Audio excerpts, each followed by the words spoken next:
சமீபத்துல தர்பூசணி குறித்து ஒரு சர்ச்சை போயிட்டு இருக்கு. அந்த சர்ச்சையை பற்றி நம்ம பேச போறதில்ல.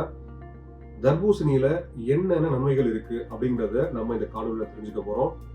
சர்ச்சைகளை புறந்தள்ளி வச்சுட்டு நம்ம இந்த ஒரு நேர்மறையான விஷயத்த பேசுவோம். தர்பூசணி கோடை காலத்துல உடம்புக்கு மிகவும் புத்துணர்ச்சியையும் குளிர்ச்சியையும் தரக்கூடியது. இதுல ஏராளமான நன்மைகள் அடங்கி இருக்கு. தர்பூசணியில சுமார் 92% நீர்ச்சத்து இருக்கு. இது கோடை காலத்துல ஏற்படுற நீரிழப்பை தடுக்க உதவும். உடம்ப ஹைட்ரேட்டடா வச்சிருக்கவும் இது உதவும். இதுல கலோரிகள் ரொம்ப குறைவு. அதனால உடல் எடையை குறைக்க விரும்புவோருக்கு இது ஒரு சிறந்த உணவுன்னு சொல்லலாம்.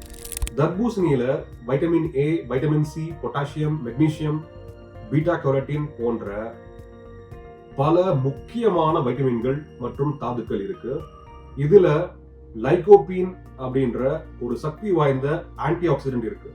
இந்த லைகோபீன் உங்க உடம்புக்கு தீங்கு விளைவிக்கிற ஃப்ரீ ரேடிக்கல்ஸை எதிர்த்து போராட உதவும்.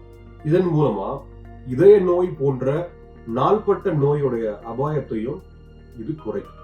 அதோட இந்த லைகோபீன் ரத்த அழுத்தத்தையும் குறைக்கும், கொழுப்போட அளவையும் சீராக்கும். இதன் மூலமா உங்க இதய ஆரோக்கியத்தை இது உறுதிப்படுத்தும். இதுல இருக்கிற வைட்டமின் ஏ, வைட்டமின் சி போன்றவை உங்க சருமத்தை ஆரோக்கியமாகவும் பளபளப்பாகவும் வைத்திருக்க உதவும்.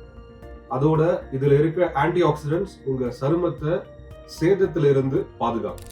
தர்பூசணியில ஓரளவு நார்ச்சத்து இருக்கு. இது செரிமானத்தை மேம்படுத்துறதுக்கும் மலச்சிக்கலை தடுக்கிறதுக்கும் உதவுது.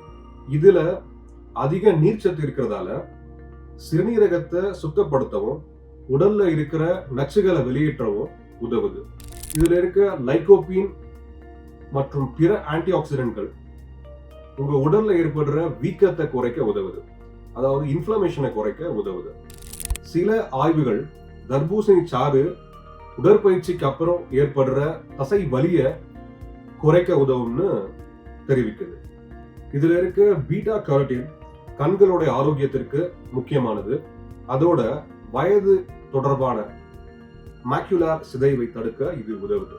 அதனால தர்பூசணி சுவையானது மட்டுமில்ல, இது ஆரோக்கியத்திற்கும் பல்வேறு நன்மைகளை அளிக்கக்கூடியது.